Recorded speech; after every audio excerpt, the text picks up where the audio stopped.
hard policy for all three parties, really. A question from Arthur Moulder, please.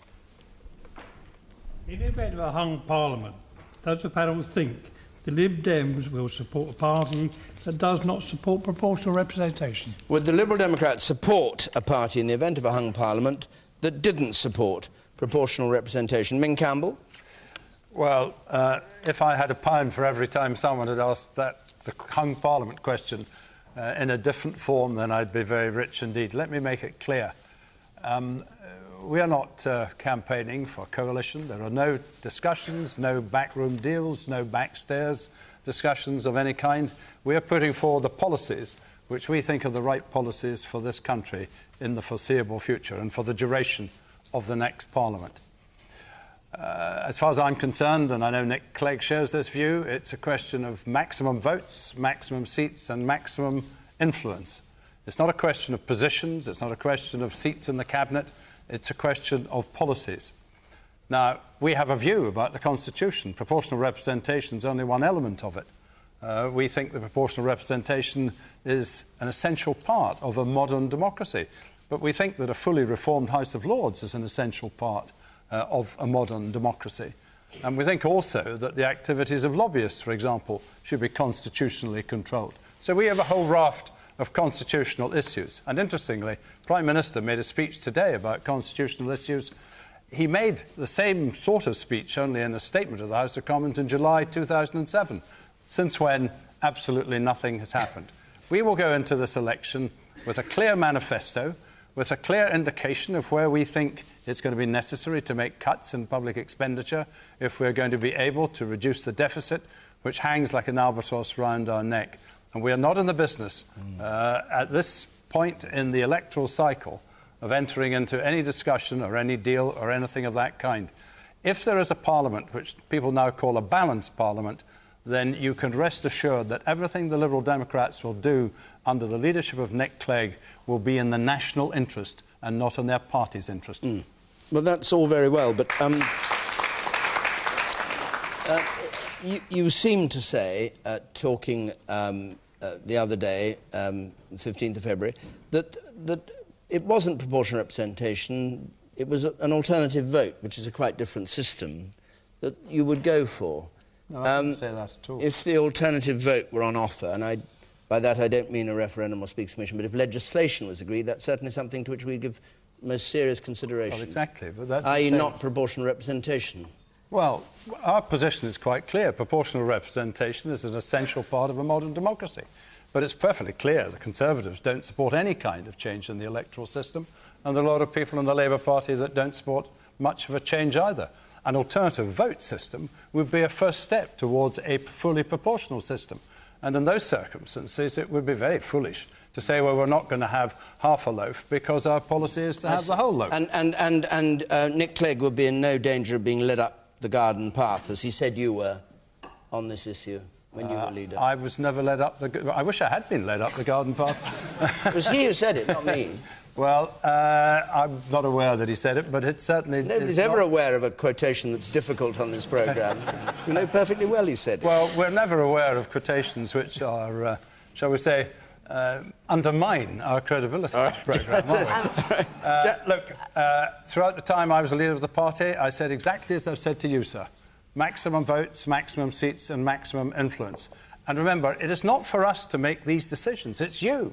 It's presumptuous of members of Parliament, of party leaders, to start talking about the result of the election. Okay. We are not the kingmakers. The kingmakers are the people of this country. All right. I'll come to you, Janet, in a moment. Let me just go straight to David Miliband on this, because the Prime Minister made a speech today which suggests that he did see the Liberal Democrats as potential kingmakers. And the things he said about four-year parliaments and elected House of Lords and everything looks very much like, to commentators, a plan to woo the Liberal Democrats in the case of a hung parliament. No, it's to woo the people here. It's to woo the voters. It's a view of the future of the country. Process, process, process. Let's put it to one side and actually do what the man said and talk about the issues here, about a fully elected House of Lords, about a fixed-term parliament that takes away this so-called privilege of the Prime Minister of deciding when the election is, but actually is a source of far too much gossip and actually not much reality. Let's talk about how we get more power for local government into local communities. Let's talk about how we reform the House of Commons too, because the truth is that all the people in this room and all the MPs on this panel are disgusted by the way in which politics has come into disrepute over the last few years. Because the truth is that I went into politics, and Ming Campbell and Theresa May, we go into politics because of what we want to do for the country, because of our different views about how to take the country forward. And that is what this election should be about, including how we reform our political system. And my view is, and this is, I think, the significance of what the Prime Minister said today, too often, reform of our political system has been dismissed as a quote-unquote middle-class, trendy issue.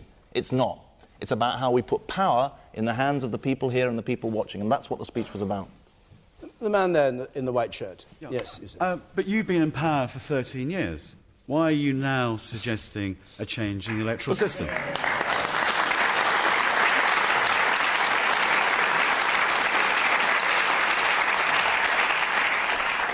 Can I answer that? Yeah. Because the Labour Party has done some significant constitutional reform, but not enough. And the Labour Party has finally come to a view about the sort of electoral reform that we should have as part of a modern parliament. The thing that's held up the Labour Party in the past has been division about actually what to do with the House of Lords. But why now, a week before the, just as you call a general election, you had huge working majorities. You could have got through constitutional reform from 1997 all the way through the 3 parliaments that you've won. But you've never, ever had it as part of your manifesto. It's only now because you're worried about losing power.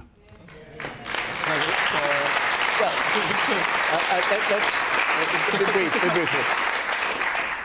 We got rid of 900 hereditary peers from the House of Lords, but couldn't get rid of the final 92 because of the blocking numbers in the House of Lords itself. We now have a commitment to 100% elected House of Lords and a mechanism for doing it. Actually, we could have done it in this Parliament, but I'm afraid the Tories voted against it, against getting rid of hereditary peers in the House of Lords in the 21st century. No, let's be absolutely clear on the issue of House of Lords reform. Because Labour could have tried to put House of Lords reform through. Indeed, I have sat on 2 cross-party working groups, both led by Jack Straw over the past few years, looking at how House of Lords reform could have been put into place. And I myself have voted for a mainly elected House of Lords, and that's what the Conservative Party had in our manifesto at the last election. But the government chose to issue green papers, white papers, and then not do anything about it. And if you just get rid of the hereditary peers as things stand at the moment, you end up with, I think, the worst of all worlds, which is a fully appointed House of Lords rather than going to a mainly elected House. But I think the point you're making, sir, about this deathbed conversion of the Labour Party suddenly to the alternative vote system is a very well-made point. And actually, I think it's the answer to it, linked into the answer to Arthur's original question. I think the chances are actually that the Liberal Democrats would be looking, if that situation, I mean, that politicians will always say we will work to win a victory at the election, but if there were a hung parliament, I think the Liberal Democrats would want PR of some form and maybe alternative vote to be their price, and that's exactly why suddenly Gordon Brown has decided on this very last minute that he's in favour of something he's never been in favour of before. Let me go back to Arthur Mulder, and then I'll come to you, Jen Daly. As far as an appointed House of Lords go, we get an appointed government now because half our government, Mendelsohn, Adonis and all them, they're not elected, and yet they're run our government. Okay.